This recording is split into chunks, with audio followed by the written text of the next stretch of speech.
ਸਾਦਤ ਹਸਨ ਮੰਟੋ ਦਾ novel ਬਗੈਰ ਉਨਵਾਨ ਦੇ ਅੰਗ ਦੂਸਰਾ।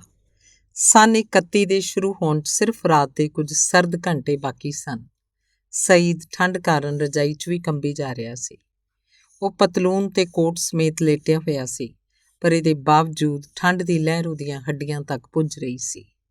ਉਹ ਖੜਾ ਹੋਇਆ ਤੇ ਆਪਣੇ ਕਮਰੇ ਦੀ ਹਰੀ ਰੌਸ਼ਨੀ ਵਿੱਚ ਜੋ ਸਰਦੀ 'ਚ ਵਾਧਾ ਕਰ ਰਹੀ ਸੀ, ਉਹਨੇ ਜ਼ੋਰ ਨਾਲ ਟਹਿਲਣਾ ਸ਼ੁਰੂ ਕਰ ਦਿੱਤਾ ਤਾਂ ਕਿ ਖੂਨ ਦਾ ਦੌਰਾ ਤੇਜ਼ ਹੋ ਜਾਏ। ਥੋੜ੍ਹੀ ਦੇਰ ਇੰਜ ਚੱਲਣ ਫਿਰਨ ਤੋਂ ਬਾਅਦ ਜਦ ਉਹਦੇ ਅੰਦਰ ਗਰਮੀ ਪੈਦਾ ਹੋਈ ਤਾਂ ਆਰਾਮ ਕੁਰਸੀ ਤੇ ਬੈਠ ਗਿਆ। ਸਿਗਰਟ ਸੁਲਗਾ ਕੇ ਆਪਣਾ ਦਿਮਾਗ ਟਟੋਲਣ ਲੱਗਾ। ਉਹਦਾ ਦਿਮਾਗ ਕਿਉਂਕਿ ਬਿਲਕੁਲ ਖਾਲੀ ਸੀ, ਇਸ ਲਈ ਉਹਦੀ ਸੁਣਨ ਸ਼ਕਤੀ ਬੜੀ ਤੇਜ਼ ਸੀ। ਕਮਰੇ ਦੀਆਂ ਸਾਰੀਆਂ ਖਿੜਕੀਆਂ ਬੰਦ ਸਨ, ਪਰ ਉਹ ਬਾਹਰ ਗਲੀ 'ਚ ਹਵਾ ਦੀ ਹੌਲੀ-ਹੌਲੀ ਸਰਸਰਾਹਟ ਬੜੀ ਆਸਾਨੀ ਨਾਲ ਸੁਣ ਰਿਹਾ ਸੀ। ਇਸ ਸਰਸਰਾਹਟ ਵਿੱਚ ਉਹਨੂੰ ਇਨਸਾਨੀ ਆਵਾਜ਼ਾਂ ਵੀ ਸੁਣਾਈ ਪਈਆਂ। ਇੱਕ ਦੱਬੀ ਚੀਖ ਦਸੰਬਰ ਦੀ ਆਖਰੀ ਰਾਤ ਦੀ ਖਾਮੋਸ਼ੀ 'ਚ ਚਾਬੁਕ ਦੇ ਵਾਰ ਵਾਂਗ ਉਭਰੀ। ਫਿਰ ਕਿਸੇ ਦੀ ਰਹਿਮ ਮੰਗਦੀ ਹੋਈ ਆਵਾਜ਼ ਕੰਬੀ। ਉਹ ਉੱਠ ਖੜਾ ਹੋਇਆ ਤੇ ਉਹਨੇ ਖਿੜਕੀ ਦੀ ਵਿਰਲ ਵਿੱਚੋਂ ਬਾਹਰ ਵੱਲ ਨੂੰ ਝਾਕਿਆ। ਉਹੀ ਕੁੜੀ, ਯਾਨੀ ਸੌਦਾਗਰਾਂ ਦੀ ਨੌਕਰਾਣੀ, ਬਿਜਲੀ ਦੀ ਲਾਲਟਨ ਦੇ ਥੱਲੇ ਖੜੀ ਸੀ, ਸਿਰਫ ਇੱਕ ਸਫੈਦ ਬਨੈਣ ਵਿੱਚ। ਬਿਜਲੀ ਦੀ ਸਫੈਦ ਰੋਸ਼ਨੀ 'ਚ ਇੰਜ ਜਾਪਦਾ ਸੀ ਕਿ ਉਹਦੇ ਜਿਸਮ ਤੇ ਬਰਫ਼ ਦੀ ਇੱਕ ਪਤਲੀ ਜਿਹੀ ਤਹਿ ਜੰਮ ਗਈ ਹੈ। ਉਹਦੀ ਬਨੈਣ ਦੇ ਹੇਠਾਂ ਉਹਦੀਆਂ ਬਦਨੁਮਾ ਛਾਤੀਆਂ ਨਾਰੀਅਲਾਂ ਵਾਂਗ ਲਟਕੀਆਂ ਹੋਈਆਂ ਸਨ। ਉਹ ਇਸ ਅੰਦਾਜ਼ 'ਚ ਖੜੀ ਸੀ ਜੋ ਹੁਣੇ ਕੁਸ਼ਤੀ ਤੋਂ ਨਿਪਟ ਕੇ ਆਈ। ਇਸ ਹਾਲਤ 'ਚ ਦੇਖ ਕੇ ਸਈਦ ਦੇ ਨਾਜ਼ੁਕ ਜਜ਼ਬਾਤਾਂ ਨੂੰ ਧੱਕਾ ਜਿਹਾ ਲੱਗਿਆ।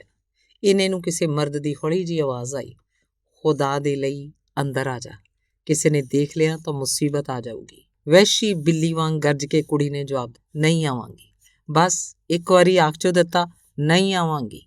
ਸਭ ਤੋਂ ਛੋਟੇ ਸੌਦਾਗਰ ਦੀ ਆਵਾਜ਼ ਆਈ, ਖੁਦਾ ਦੇ ਲਈ ਉੱਚੀ ਨਾ ਬੋਲ, ਕੋਈ ਸੁਣ ਲਊਗਾ ਰਾਜੋ। ਤਾਂ ਉਹਦਾ ਨਾਂ ਰਾਜੋ ਸੀ। ਰਾਜੋ ਨੇ ਆਪਣੀ ਲੰਡੂਰੀ ਗੁੱਤ ਨੂੰ ਝਟਕਾ ਦੇ ਕੇ ਕਿਹਾ, ਸੁਣ ਲਵੇ, ਖੁਦਾ ਕਰੇ ਕੋਈ ਸੁਣ ਲਵੇ, ਤੇ ਜੇਕਰ ਤੁਸੀਂ ਇੰਝ ਹੀ ਮੈਨੂੰ ਅੰਦਰ ਆਉਣ ਲਈ ਆਖਦੇ ਰਹੇ ਤਾਂ ਪੂਰੇ ਮੁਹੱਲੇ ਨੂੰ ਜਗਾ ਕੇ ਸਭ ਕੁਝ ਦੱਸ ਦਿਆਂਗੀ। ਆਈ ਸਮਝ? ਰਾਜੋ ਸਈਦ ਨੂੰ ਨਜ਼ਰ ਆ ਰਹੀ ਸੀ, ਪਰ ਜਿਹਨੂੰ ਉਹ ਸੰਬੋਧਿਤ ਸੀ ਉਹਦੀਆਂ ਨਜ਼ਰਾਂ ਤੋਂ ਓਝਲ ਸੀ। ਉਹਨੇ ਵੱਡੇ ਸੁਰਾਖ ਵਿੱਚੋਂ ਰਾਜੋ ਵੱਲ ਦੇਖਿਆ ਤਾਂ ਉਹਦੇ ਜਿਸਮ ਤੇ ਝੁੰਝਣੀ ਜੀ ਛਾ ਗਈ। ਜੇਕਰ ਉਹ ਸਾਰੀ ਦੀ ਸਾਰੀ ਨੰਗੀ ਹੁੰਦੀ ਤਾਂ ਸ਼ਾਇਦ ਉਹਦੇ ਨਾਜ਼ੁਕ ਜਜ਼ਬਾਤ ਨੂੰ ਇੰਨੀ ਠੇਸ ਨਾ ਪਹੁੰਚੇ, ਪਰ ਉਹਦੇ ਜਿਸਮ ਦੇ ਕੁਝ ਹਿੱਸੇ ਨੰਗੇ ਸਨ। ਰਾਜੋ ਬਿਜਲੀ ਦੀ ਲਾਲਟਨ ਦੇ ਥੱਲੇ ਖੜੀ ਸੀ। ਸਈਦ ਨੂੰ ਇੰਜ ਮਹਿਸੂਸ ਹੋਇਆ ਜਿਵੇਂ ਔਰਤ ਬਾਰੇ ਉਹਦੇ ਤਮਾਮ ਜਜ਼ਬਾਤ ਆਪਣੇ ਕੱਪੜੇ ਲਾਹ ਰਹੇ ਹੋਣ। ਰਾਜੋ ਦੀਆਂ ਲੰਮੀਆਂ ਬਾਹਾਂ ਜੋ ਮੋਢਿਆਂ ਤੱਕ ਨੰਗੀਆਂ ਸਨ, ਬੇਢੰਗੀਆਂ ਜਿਹੀਆਂ ਲਟਕ ਰਹੀਆਂ ਸਨ। ਮਰਦਾਨਾ ਬਨੈਣ ਦੇ ਖੁੱਲ੍ਹੇ ਤੇ ਗੋਲ ਗਲੇ 'ਚ ਉਹਦੀ ਡਬਲ ਰੋਟੀ ਵਰਗੀ ਛਾਤੀ ਕੁਝ ਇਸ ਤਰ੍ਹਾਂ ਬਾਹਰ ਨੂੰ ਝਾਕ ਰਹੀ ਸੀ ਜਿਵੇਂ ਸਬਜ਼ੀ ਭਾਜੀ ਦੀ ਟੁੱਟੀ ਹੋਈ ਟੋਕਰੀ 'ਚੋਂ ਮਾਸ ਦੇ ਟੁਕੜੇ ਦਿਖਾਈ ਦੇ ਰਹੇ ਹੋਣ। ਜ਼ਿਆਦਾ ਇਸਤੇਮਾਲ ਨਾਲ ਕਸੀ ਹੋਈ ਪਤਲੀ ਬਨੈਣ ਦਾ ਹੇਠਲਾ ਘੇਰਾ ਖੁਦ ਬ ਖੁਦ ਉੱਪਰ ਵੱਲ ਨੂੰ ਸਿਮਟ ਗਿਆ ਸੀ। ਇਹ ਨਜ਼ਾਰਾ ਵੇਖ ਕੇ ਸਈਦ ਦੇ ਦਿਮਾਗ ਦਾ ਜ਼ਾਇਕਾ ਖਰਾਬ ਹੋ ਗਿਆ। ਉਹਦਾ ਜੀ ਕੀਤਾ ਕਿ ਉਹ ਖਿੜਕੀ ਤੋਂ ਹਟ ਕੇ ਆਪਣੇ ਬਿਸਤਰੇ 'ਤੇ ਚਲਾ ਜਾਏ, ਸਭ ਕੁਝ ਭੁੱਲ ਭੁਲਾ ਕੇ ਸੌਂ ਜਾਏ। ਪਤਾ ਨਹੀਂ ਕਿਉਂ ਸੁਰਾਖ 'ਤੇ ਅੱਖਾਂ ਗੱਡ ਕੇ ਖੜਾ ਰਿਹਾ। ਰਾਜੋ ਨੂੰ ਉਸ ਹਾਲਤ 'ਚ ਦੇਖ ਕੇ ਉਹਦੇ ਦਿਲ 'ਚ ਕਾਫੀ ਨਫ਼ਰਤ ਪੈਦਾ ਹੋ ਗਈ ਸੀ। ਸ਼ਾਇਦ ਇਸੇ ਨਫ਼ਰਤ ਦੇ ਕਾਰਨ ਉਹ ਉਸ 'ਚ ਦਿਲਚਸਪੀ ਲੈ ਰਿਹਾ ਸੀ। ਸੌਦਾਗਰ ਦੇ ਸਭ ਤੋਂ ਛੋਟੇ ਮੁੰਡੇ ਨੇ, ਜਿਹਦੀ ਉਮਰ 30 ਵਰ੍ਹਿਆਂ ਦੇ ਲਗਭਗ ਹੋਏਗੀ, ਇੱਕ ਵਾਰੀ ਫਿਰ ਅਰਜ਼ੋਈ ਪੂਰਨ ਲਹਿਜੇ 'ਚ ਕਿਹਾ, ਰਾਜੋ, ਖੁਦਾ ਦੇ ਲਈ ਅੰਦਰ ਆ ਜਾ। ਮੈਂ ਤੇਰੇ ਨਾਲ ਵਾਅਦਾ ਕਰਦਾ ਕਿ ਫਿਰ ਕਦੇ ਨਹੀਂ ਸਤਾਵਾਂਗਾ। ਲੈ ਹੁਣ ਮੰਨ ਵੀ ਜਾ, ਦੇਖ, ਖੁਦਾ ਦੇ ਲਈ ਹੁਣ ਮੰਨ ਜਾ। ਇਹ ਤੇਰੇ ਲਾਗੇ ਹੀ ਵਕੀਲਾਂ ਦਾ ਮਕਾਨ ਹੈ, ਜੇ ਉਹਨਾਂ 'ਚੋਂ ਕਿਸੇ ਨੇ ਦੇਖ ਲਿਆ ਤਾਂ ਬੜੀ ਬਦਨਾਮੀ ਹੋਊ। ਰਾਜੋ ਚੁੱਪ ਕਰਕੇ ਉੱਥੇ ਹੀ ਖੜੀ ਰਹੀ, ਪਰ ਥੋੜ੍ਹੀ ਦੇਰ ਮਗਰੋਂ ਬੋਲੀ, ਮੈਨੂੰ ਮੇਰੇ ਕੱਪੜੇ ਲਿਆ ਦਿਓ। ਬਸ ਹੁਣ ਮੈਂ ਤੁਹਾਡੇ ਘਰ ਨਹੀਂ ਰਹਿਣਾ। ਮੈਂ ਤਾਂ ਤੰਗ ਆ ਗਈ ਹਾਂ। ਮੈਂ ਕੱਲ੍ਹ ਤੋਂ ਵਕੀਲਾਂ ਦੇ ਘਰ ਨੌਕਰੀ ਕਰ ਲਾਂਗੀ, ਸਮਝੇ? ਹੁਣ ਜੇਕਰ ਤੁਸੀਂ ਮੈਨੂੰ ਕੁਝ ਆਖਿਆ ਤਾਂ ਖੁਦਾ ਦੀ ਕਸਮ ਸ਼ੋਰ ਮਚਾਉਣਾ ਸ਼ੁਰੂ ਕਰ ਦਿਆਂਗੀ। ਚੁੱਪ-ਚਾਪ ਮੇਰੇ ਕੱਪੜੇ ਲਿਆ ਕੇ ਦੇ ਦਿਓ। ਸੌਦਾਗਰ ਦੇ ਮੁੰਡੇ ਦੀ ਆਵਾਜ਼ ਆਈ, ਪਰ ਤੂੰ ਰਾਤ ਕਿੱਥੇ ਕੱਟੇਂਗੀ? ਰਾਜੋ ਨੇ ਕਿਹਾ, ਜਹੰਨਮ 'ਚ। ਤੁਹਾਨੂੰ ਇਹਦੇ ਨਾਲ ਕੀ? ਜਾਓ ਤੁਸੀਂ ਆਪਣੀ ਬੀਵੀ ਦੀ ਬਗਲ ਗਰਮ ਕਰੋ, ਮੈਂ ਕਿਤੇ ਨਾ ਕਿਤੇ ਸੌਂ ਜਾਵਾਂਗੀ। ਉਹਦੀਆਂ ਅੱਖਾਂ 'ਚ ਹੰਝੂ ਸਨ, ਹੰਝੂ। ਉਹ ਸੱਚਮੁੱਚ ਰੋ ਰਹੀ ਸੀ। ਸੁਰਾਖ ਤੋਂ ਅੱਖ ਹਟਾ ਕੇ ਸਈਦ ਕੋਲ ਪਈ ਕੁਰਸੀ ਤੇ ਬੈਠ ਗਿਆ। ਸੋਚਣ ਲੱਗਾ। ਰਾਜੋ ਦੀਆਂ ਅੱਖਾਂ 'ਚ ਹੰਝੂ ਦੇਖ ਕੇ ਉਹਨੂੰ ਅਜੀਬ ਕਿਸਮ ਦਾ ਸਦਮਾ ਲੱਗਿਆ। ਇਹਦੇ 'ਚ ਕੋਈ ਸ਼ੱਕ ਨਹੀਂ ਕਿ ਇਸ ਸਦਮੇ ਦੇ ਨਾਲ ਉਹ ਨਫ਼ਰਤ ਵੀ ਲਿਪਟੀ ਹੋਈ ਸੀ ਜੋ ਰਾਜੋ ਨੂੰ ਉਸ ਹਾਲਤ 'ਚ ਦੇਖ ਕੇ ਸਈਦ ਦੇ ਦਿਲ 'ਚ ਪੈਦਾ ਹੋਈ ਸੀ, ਪਰ ਬੜਾ ਹੀ ਨਰਮ ਦਿਲ ਹੋਣ ਕਾਰਨ ਉਹ ਪਿਘਲ ਜਿਹਾ ਗਿਆ। ਰਾਜੋ ਦੀਆਂ ਅੱਖਾਂ ਵਿੱਚ ਜੋ ਸ਼ੀਸ਼ੇ ਦੇ ਮਰਤਬਾਨ 'ਚ ਚਮਕ ਚਮਕਦਾਰ ਮੱਛੀਆਂ ਵਾਂਗ ਹਮੇਸ਼ਾ ਗਤੀਸ਼ੀਲ ਰਹਿੰਦੀਆਂ ਸਨ।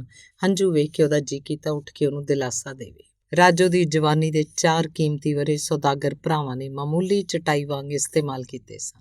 ਇਹਨਾਂ ਵਰ੍ਹਿਆਂ 'ਚ ਚੌਹਾਂ ਭਰਾਵਾਂ ਦੇ ਪੈੜ ਚਿੰਨ੍ਹ ਕੁਝ ਇਸ ਤਰ੍ਹਾਂ ਖਲਤ ਮਲਤ ਹੋ ਗਏ ਸਨ ਕਿ ਉਹਨਾਂ 'ਚੋਂ ਹੁਣ ਕਿਸੇ ਨੂੰ ਵੀ ਇਸ ਗੱਲ ਦਾ ਕੋਈ ਡਰ ਨਹੀਂ ਸੀ ਰਿਹਾ ਕਿ ਉਹਨਾਂ ਦੇ ਪੈਰਾਂ ਦੇ ਨਿਸ਼ਾਨ ਕੋਈ ਪਛਾਣ ਲਏਗਾ।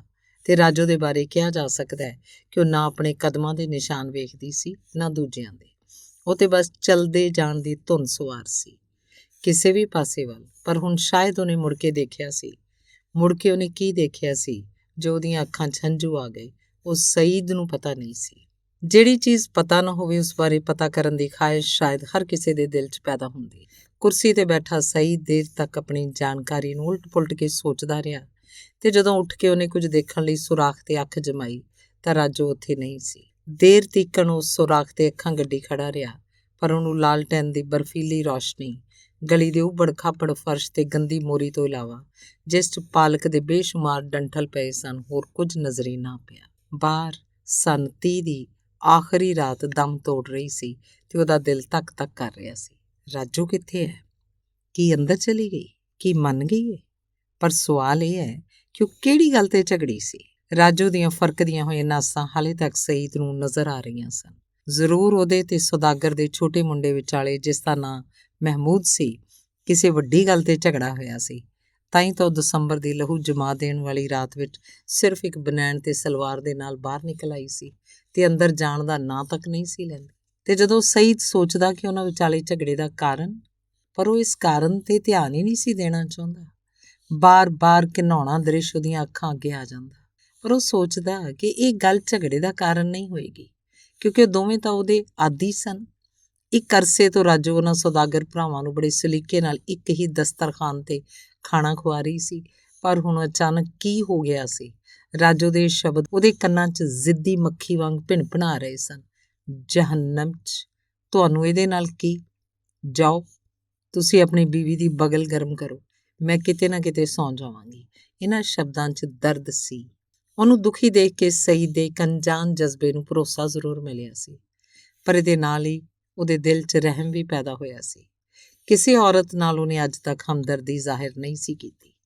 ਉਹਨੂੰ ਦੁਖੀ ਦੇਖਣਾ ਚਾਹੁੰਦਾ ਸੀ ਤਾਂ ਕਿ ਉਸ ਨਾਲ ਹਮਦਰਦੀ ਦਾ ਇਜ਼ਹਾਰ ਕਰ ਸਕੇ। ਉਹ ਉਸ ਨਾਲ ਹਮਦਰਦੀ ਦਾ ਇਜ਼ਹਾਰ ਕਰ ਸਕਦਾ ਸੀ ਇਸ ਲਈ ਕਿ ਉਹਨੂੰ ਸਹਿ ਲੈਂਦੀ, ਪਰ ਉਹ ਗਲੀ ਦੀ ਕਿਸੇ ਹੋਰ ਕੁੜੀ ਅੱਗੇ ਹਮਦਰਦੀ ਦਾ ਇਜ਼ਹਾਰ ਕਰਦਾ ਤਾਂ ਜ਼ਾਹਿਰ ਹੈ ਬਹੁਤ ਵੱਡੀ ਮੁਸੀਬਤ ਆ ਜਾਂਦੀ, ਕਿਉਂਕਿ ਉਹਦੀ ਹਮਦਰਦੀ ਦਾ ਮਤਲਬ ਕੁਝ ਹੋਰ ਹੀ ਕੱਢ ਲਿਆ ਜਾਂਦਾ।